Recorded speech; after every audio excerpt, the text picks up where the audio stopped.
ਉਹ ਦੇਖੋ ਅਸੀਂ ਨਾ ਇਸ ਟਾਈਮ ਡਿਸਟ੍ਰਿਕਟ ਕੋਰਟ 'ਚ ਬੈਠੇ ਹੈਗੇ ਆ, ਲੁਧਿਆਣੇ ਦਾ ਇਹ 6th ਫਲੋਰ ਦੇ ਉੱਤੇ।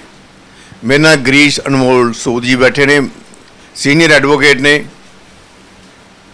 ਔਰ ਉਸ ਤੋਂ ਬਾਅਦ ਇਹ ਗੱਲ ਹੈਗੀ ਕਿ ਇਹ ਬਹੁਤ ਨੌਲੇਜ ਰੱਖਦੇ ਨੇ। ਤੇ ਹੁਣ ਜਿਹੜਾ ਨਵਾਂ ਕਾਨੂੰਨ ਆਇਆ ਹੈਗਾ ਵਾ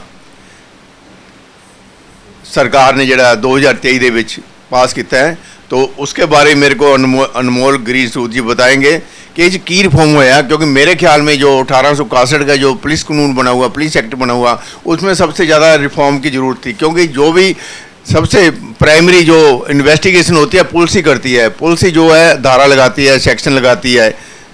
तो वही सेक्शन जो लगे होते हैं, आर्टिकल का सेक्शन लगे होते हैं, वो सुप्रीम कोर्ट तक वही जाता है। जो कि इन्वेस्टिगेशन ऑफिसर होते हैं उसकी रिपोर्ट ऊपर तक जाती है, चाहे 10 साल लगे, चाहे 5 साल लगे, या 6 साल लगे, जैसा भी हो। जब पुलिस को हम दुरुस्त नहीं कर पाए तो ऊपरी किताबें बदलने का क्या फायदा। मेरे साथ अनमोल गिरीश सूद जी यही बताएंगे। हिंदी पंजाबी दोनों ही वैसे मैंने कर दी, वैसे आप अगर हिंदी में बोल दो तो बाहर के लोग भी समझ जाएंगे।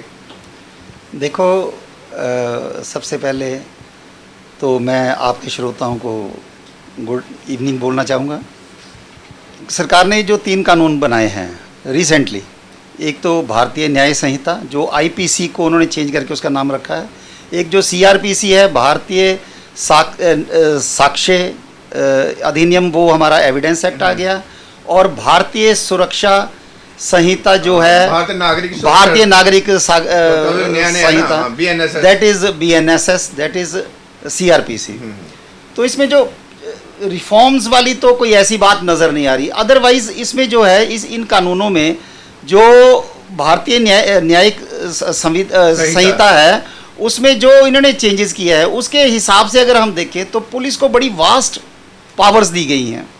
पुलिस जो ऑलरेडी ही विदाउट कंट्रोल काम करती है।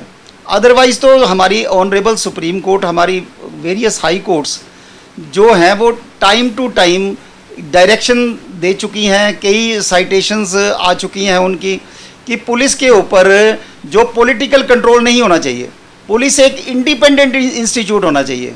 पर इस अगर हम नए कानूनों को देखें तो नए कानूनों के हिसाब से पुलिस के हाथ में बहुत ज़्यादा पावर दे दी गई है।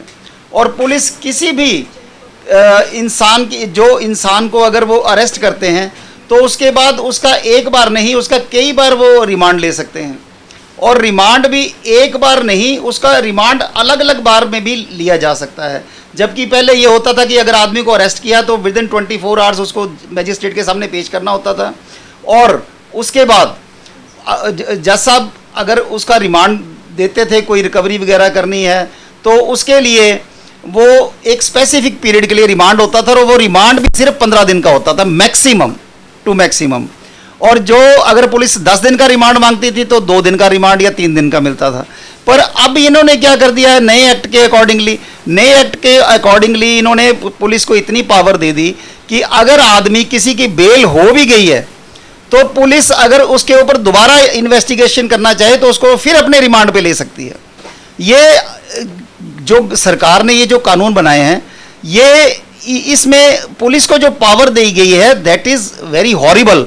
और उस पावर के दम पर जो हमारा जो भारत राज्य है उसको एक पुलिस राज्य में कन्वर्ट करने की ये बड़ी पहल है जो हमारी सरकार की है।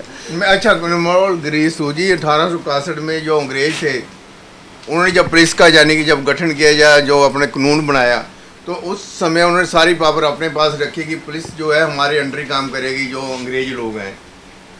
आज भी जो हमारे नेता लोग हैं उन्होंने सारा कुछ अपने पास ही रखा है।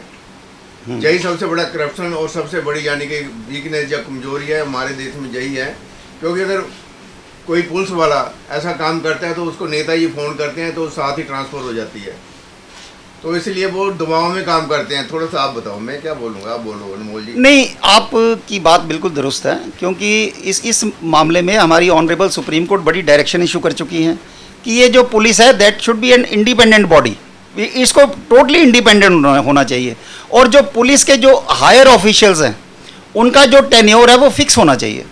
पर ये जो क्या है कि जब कोई भी पार्टी पावर में आती है, सत्ता में आती है, तो वो उस कानून को अपने हिसाब से मोल्ड करके पुलिस को अपने कंट्रोल में ले लेते हैं।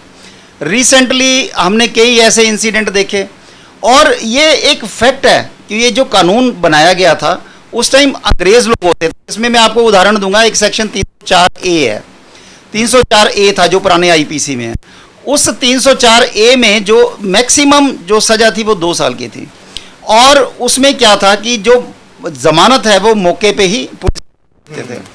तो उसका क्या अर्थ था कि उस टाइम 1860 में या 61 में जो गाड़ियां थी, कारें थी या बड़ी बड़ी गाड़ियां थी, वो अंग्रेजों के पास थी। तो हम लोग पैदल चलते थे और वो कारों में चलते थे, और वो हम लोगों को अपनी कारों के नीचे देख के और मौके पे उनकी जमानत हो जाती थी, और जिसका वो फायदा उठाते थे और बाद में वो बरी हो जाते थे। और वही कानून आज दिन तक चलते रहे।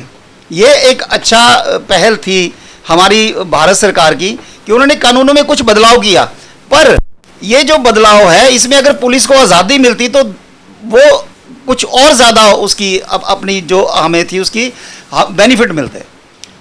देखो, अनमोल सूद जी ने थोड़ा सा शुरुआत की है, आप भी थोड़ा सोचिए कि कानून कैसा होना चाहिए, पब्लिक के हित में होना चाहिए। ये अगर अभी से हम सोचना शुरू करेंगे, अभी अमेंडमेंट होंगे, सुप्रीम कोर्ट में जाएंगे, तो अभी इससे पर विचार करना शुरू कीजिए कि पुलिस हमारे लिए क्या करती है, सरकार हमारे लिए क्या करती है, नेता लोग हमारे लिए क्या करते हैं, वकील हमारे लिए क्या करते हैं, जज हमारे लिए क्या करते हैं, हम समाज के लिए क्या करते हैं। इसके बारे में सोचना ही पड़ेगा। जब तक नहीं सोचेंगे तब तक हमारे देश का भला होने वाला नहीं है, डेवलपमेंट होने वाला नहीं है, जहाँ पर कोई वेलफेयर नहीं होने वाला है। तो कुछ कहना चाहेंगे अनमोल सूद जी आप पुलिस के बारे में, प्रशासन के बारे में?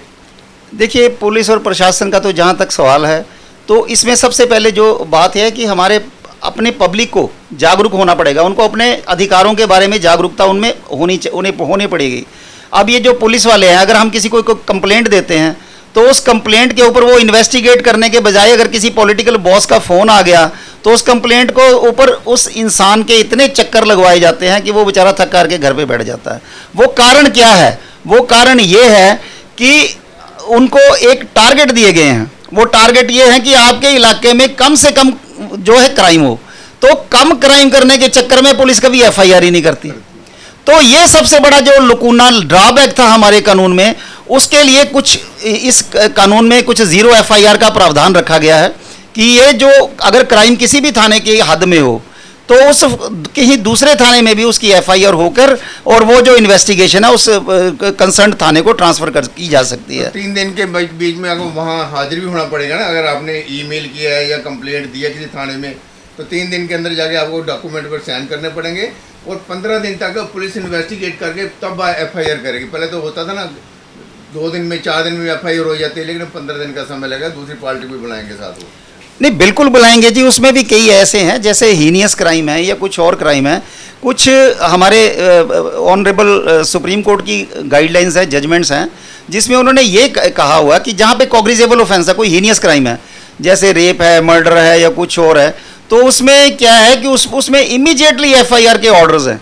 वी फर्स्ट ऑफ ऑल जो पुलिस को है उसमें डायरेक्शंस हैं कि आप इसमें पहले एफआईआर करो और उसके बाद इन्वेस्टिगेशन करो।